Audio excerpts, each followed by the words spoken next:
Well, thank you and good evening and welcome to the August 22nd, 2022 virtual meeting of the Sacramento Regional Transit District Board. And Tabitha, if you could read the virtual information tonight, I'd appreciate it. Sure. This is a virtual meeting. All speakers, the board and staff, if you could please announce your name when you begin to speak. The meeting is being live streamed and the slide on the screen shows the information on how to join the webinar via Zoom. You can also call into the meeting at 253-215-8782 and the webinar access code is 813-1432-1628. If you are participating by phone, please push *9 to indicate a desire to comment. If you're joining us online through Zoom, please push the raise hand button. Be sure to unmute yourself when it is your turn to speak and voluntarily state your name for the record.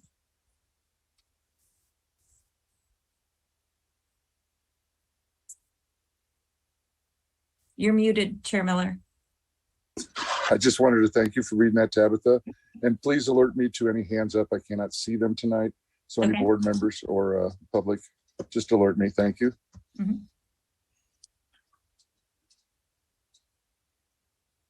All right. Would you like me to call the roll? Yes, please. I thought we had a TV statement too. Oh, we do. I usually call the roll and then read it, but I can. There you go. No, I said call the roll, please. Okay. Is this your first meeting, Steve? It is officially. All right. Director Budge. Here. Director Harris is absent and Director Howell is absent. Director Hume. Here. Director Jennings is absent. Director Kennedy. Here. Director Natoli. Here. Director Chenier. Here. Director Cerna. Here. Director Valenzuela. Here. And Chair Miller. I'm here. All right. With that, we have a quorum at 8 votes, and this meeting of the Sacramento Regional Transit District will be cablecast on Metro Cable 14, the local government affairs channel on Comcast, Consolidated Communications, and AT&T Uverse. Today's meeting will air on Wednesday, August 24th at 2 p.m. and Saturday, August 27th at 2 p.m. on Channel 14 and webcast at metro14live.saccounty.net and is closed captioned. This meeting can also be viewed at youtube.com/Metro Cable 14. Thank you. And with that, would everyone please join me in the Pledge of Allegiance? I pledge allegiance to the flag of the United States of America and to the republic for which it stands, one nation, under God, indivisible, with liberty and justice for all. All right, thank you. And while we still wait for Director Jennings, please call the next item, please. So the next item is the consent calendar, items 2.1 to 2.5. Motion to approve. Seeing no further comments, I will move approval. This is Budge of items 2.1 to 2.5. Kennedy, second. All right. Any public comment, Tabitha? We do have two hands up, Jeffrey Tartagia and Glenn Mandelkern. Okay. Go ahead with the speakers. Jeffrey. Thank you. This is Jeffrey. What item, Jeffrey? What item I'm number? commenting on the Connect card issue, and I'm glad to see the agreement. I wonder whether the board of directors is currently aware of what is going to happen with the low floor. There is another process of going statewide. And it seems to me as the concern here is since the Connect card was not used on further development, but we're using more of the app to it. I believe, some further needs need to be assessed and further explanation needs to be offered if we're phasing out the Connect card and whether we have a replacement for it for the light rail trains and other uses. That's my public comment. I will end that with that, and I will offer further public comment when we have the other issues of public comment not on the agenda. Thank you. Glenn?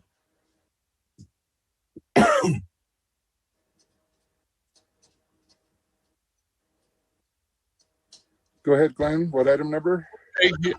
Yes, this is Glenn Manlukern on item 2.3 as well, Connect Card. What I have for you today is I have a question which could also be a suggestion.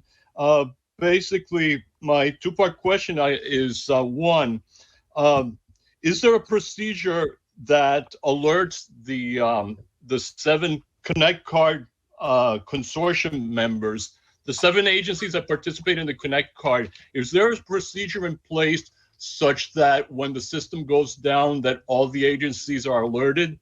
That's my first part of my question or suggestion. If it doesn't exist, I'd like to suggest that it be implemented.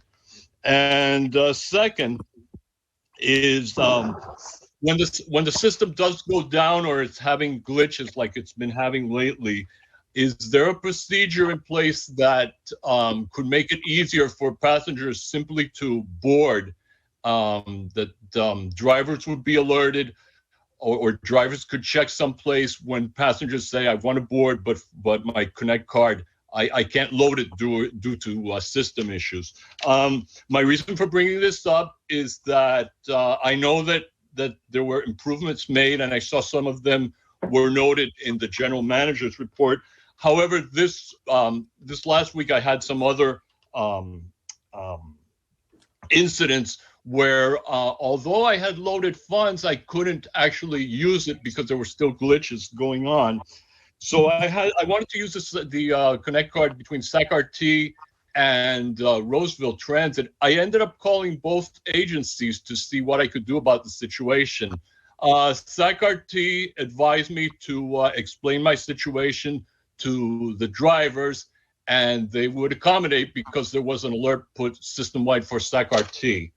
When I called Roseville Transit, they told me that I could get my card loaded and fixed if I made my way to the alternative transportation center. Now,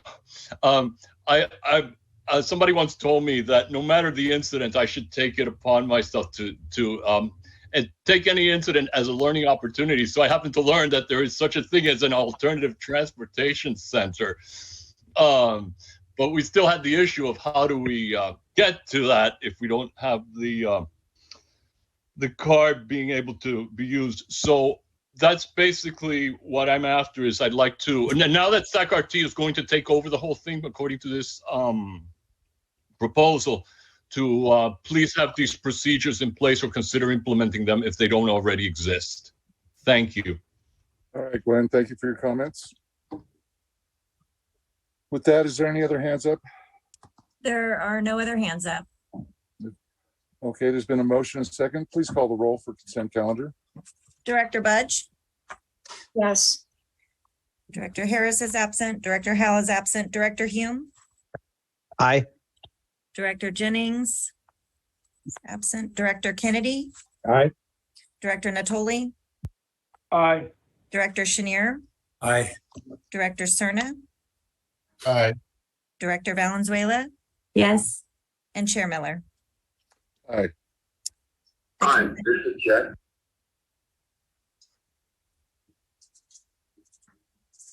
The consent calendar passes with 8 votes. Okay, do we have Director Jennings on board yet? I do not see Director Jennings on yet. Well, let's go ahead and take the next item, please. The next item is public addresses the board on matters not on the agenda.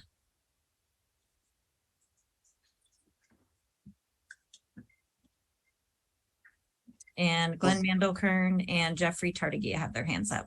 Okay, let's take Glenn.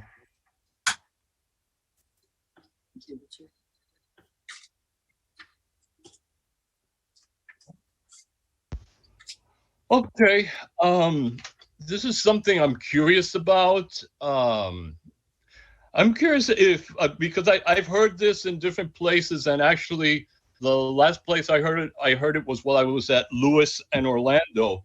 My question is about a policy that SacRT, if SacRT has such a policy, does it exist? It's about when days are really hot, 100 degrees or above. I've heard it from different places that SacRT has this policy that if it is that hot and a bus is in layover and it's turned on, that passengers can board before the bus actually leaves that stop. I'd like to know, is that a policy that actually exists? And that's my general question. Well, thanks, Glenn. Since this isn't on the agenda, we really can't answer it, but I would like to ask staff to get right back to you on that question. Okay, that would be fine. Thanks, Glenn.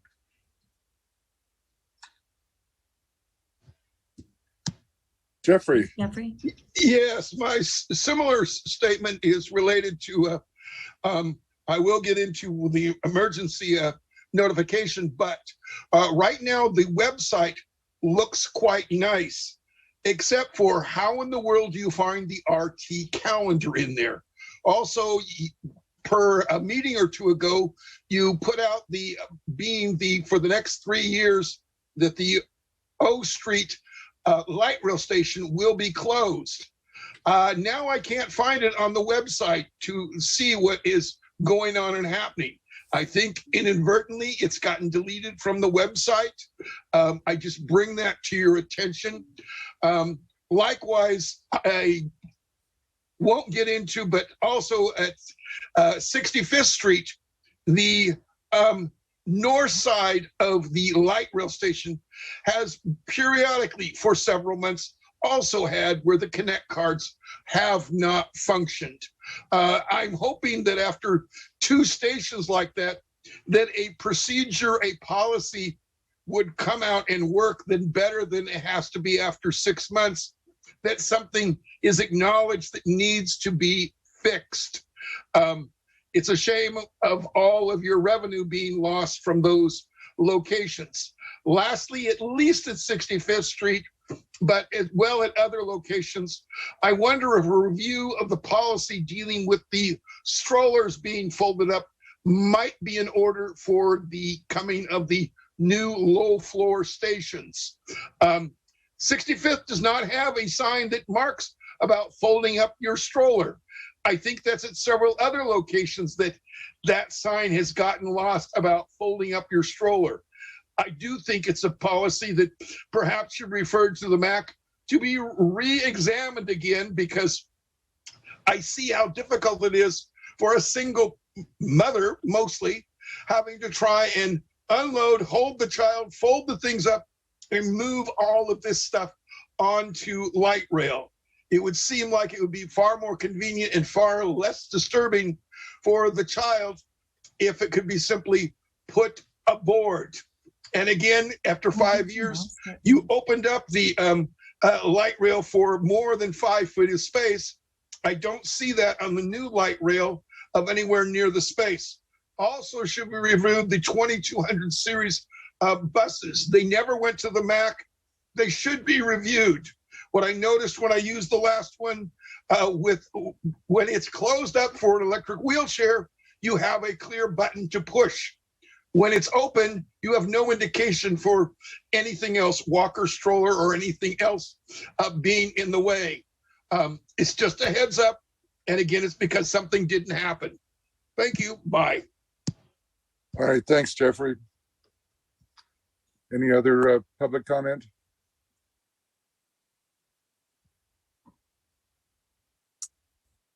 There is no other public comment. All right. Has Director Jennings joined us yet? Director Jennings has not joined us yet. Okay. Then let's skip over the next item and take the general manager's report if we could. Okay. Do you want me to read 7.1? Well, let's skip over that one and go to 8, please. Okay. So the next item is 8.1, the general manager's report. Good evening, Chairman, members of the board, and the public. Thank you for joining tonight. Let me begin by thanking all the SacRT team members for their hard work and their dedication to the 2022 FTA triennial review process earlier this year. We continue to make tremendous improvements to all areas from operations to internal policies and protocols. We have received the final report from FTA with only minor deficiencies in 4 areas, which we will share with the board next board meeting. We have been working with the FTA and have already cleared 3 findings related to vehicle preventative maintenance, subrecipient property records, and procurement.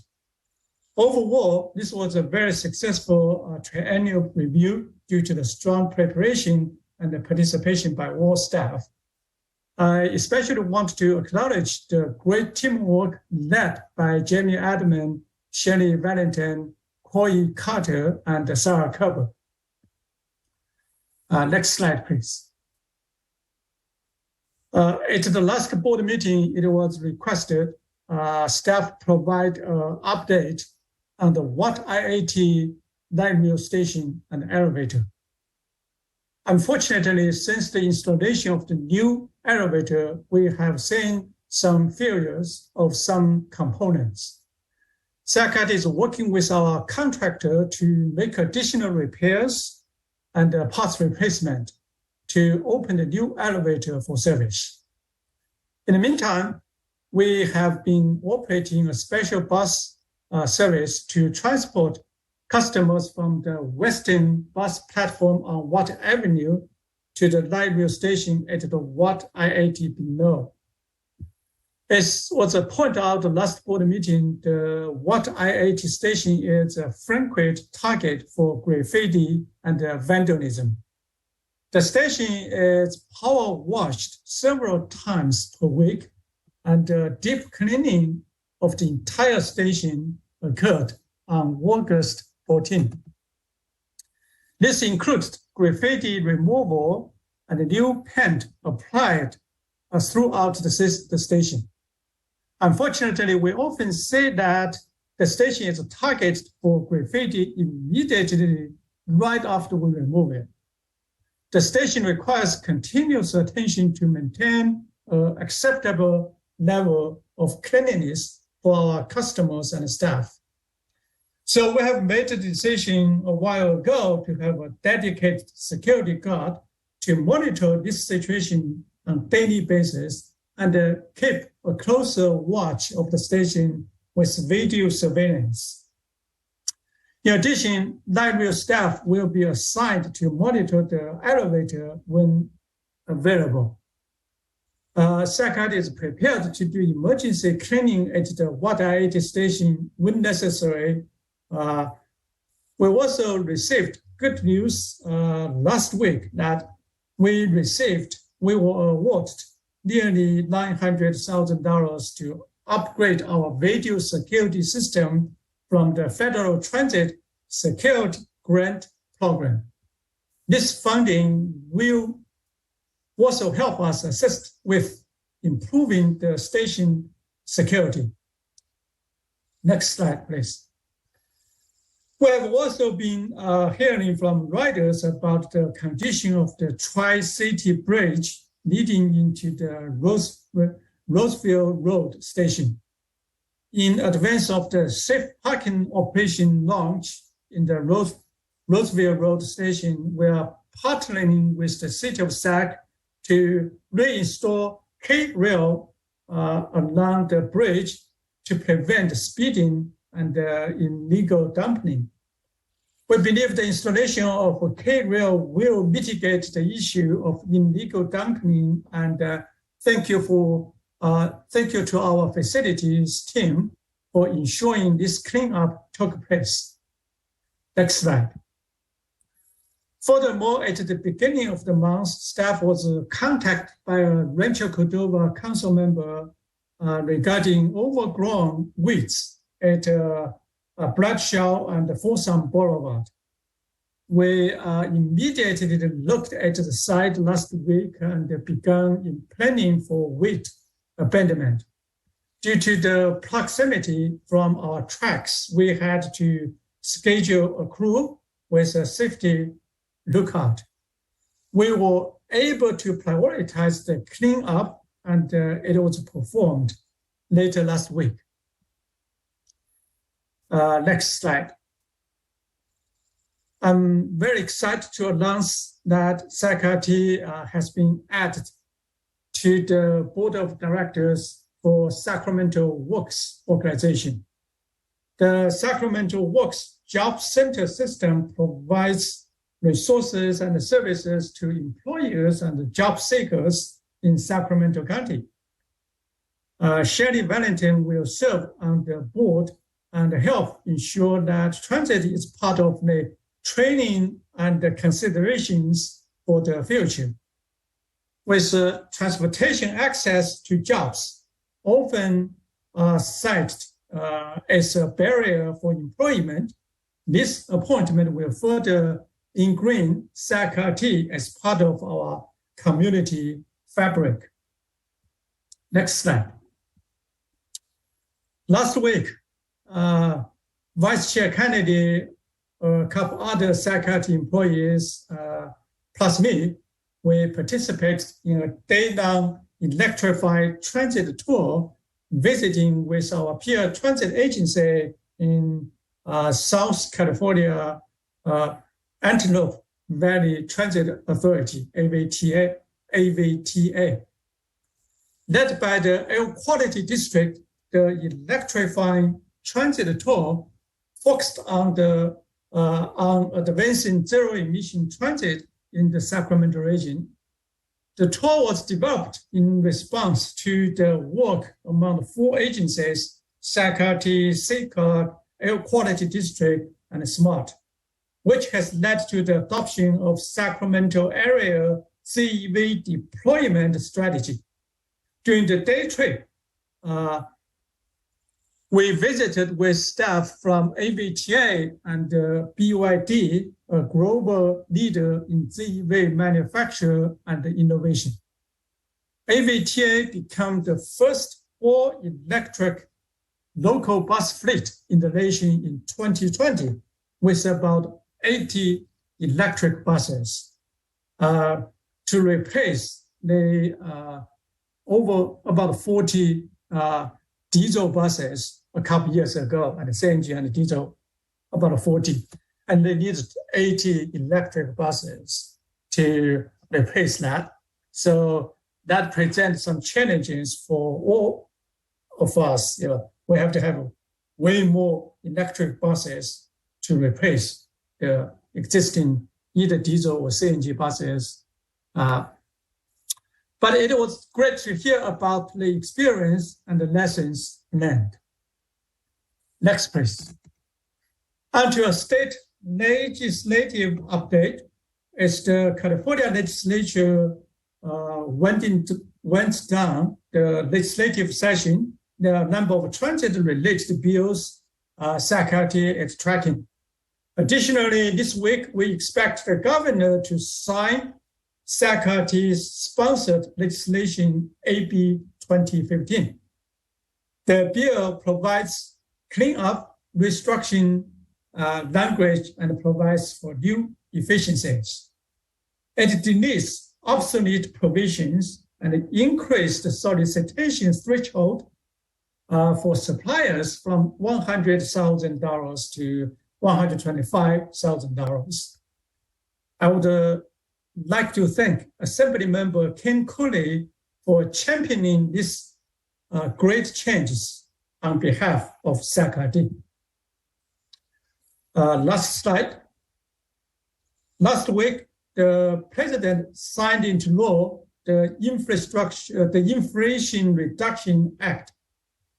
While the legislation was not focused on infrastructure funding, it does include alternative fuel tax credits and significant new investments in climate, zero-emission technology, equity, and environmental streamline. Importantly, it will build on the success of the Historical Infrastructure Investment and Jobs Act, IIJA, to make our infrastructure more resilient, protect our environment, and reduce greenhouse gas emissions. Also, last week we met up with Congressman Army Barra at our historical Folsom Light Rail Station. Congressman Barra has requested nearly $4 million community earmark funding to support Sacramento's station modernization effort. The request has passed out of the House of Representatives, and we believe it will be included in the final package later this year. To conclude my remarks, I would like to share a short video from our visit with Congressman Barra. Thank you. Please share the video, Adam. SacRT shared a sneak peek into our future with Congressman Ami Bera at the historic Folsom Station today. Congressman Bera met with SacRT's General Manager, CEO Henry Lee, SacRT's Board Chair Steve Miller, and SacRT staff to discuss the station modifications for our light rail modernization project. Congressman Bera has been very supportive in helping secure funding for the project. So that's the vision. Like, let's connect this region together, and you see it in other cities, and there's no reason we can't have a thriving transportation system here in Sacramento County and the Sacramento region. Learn more about the project at sacrt.com/modernization. Thank you. Get back to your chair. Thank you, Henry. Thank you for the comments. Any questions or comments from fellow directors? If not, any public comment, Tabitha? Jeffrey Tartagia and Helen O'Connell have their hands up. Okay, and let me know if we gain Director Jennings to our meeting. I will let you know. Thank you. I know we're all waiting. So go ahead with the first speaker. Here's Jeff. I thank you, Henry, for talking about Omni Bera, because it took 2 years of going to town hall meetings and convincing him when he said that he should be able to get a transportation measure through Congress. So I appreciate the effort, and I'm glad to see the puration of that we have gained something and a better understanding and a better champion to our regional services in transportation. There's some other things, but I will look forward to talking to you further this week. So thank you, Henry, and appreciate also your general manager report having not just verbal, but more details so we understand what the dates have to offer and what they have to say. And because I don't get to comment on closed session, I just wish to say that for the closed session, I appreciate seeing that there is, whether it's litigation or what's going on, seeing it posted. My clear concern for the public is, when does it end? When the case closes, I never see that a matter has closed out. It's just left, well, you talked about something in closed session, and that's where it's left. When it's settled, there should be some indication that a matter has settled as well. I thank you, and I will end my comment. Thank you, Jeffrey. Next speaker, please.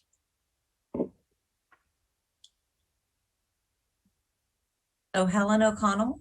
Yes, I am also very thankful that we are moving forward in getting our low floor vehicles and the connectivity between different parts of the city is being addressed. I would like to have the PowerPoint sent to me on hard copy, if that would be possible. And thank you very much for having the meeting. Thank you, Helen. Let's see if we can't get her that PowerPoint, please. Yeah, we'll do it. And any other speakers on this item, Tabitha? There is no other speakers on this item. Okay, And well, go ahead. We can defer the item 7.1 to the next board meeting. Well, it looks like we're going to have to. I know it was an emergency, but we don't have anything else left other than reports and ideas from directors. Okay, so just for the record, if I could read 7.1 resolution, resolution 2022-08097, declaring the damaged electrical service at 7th and Capitol an emergency that requires a 4/5 vote, will be deferred until the next board meeting.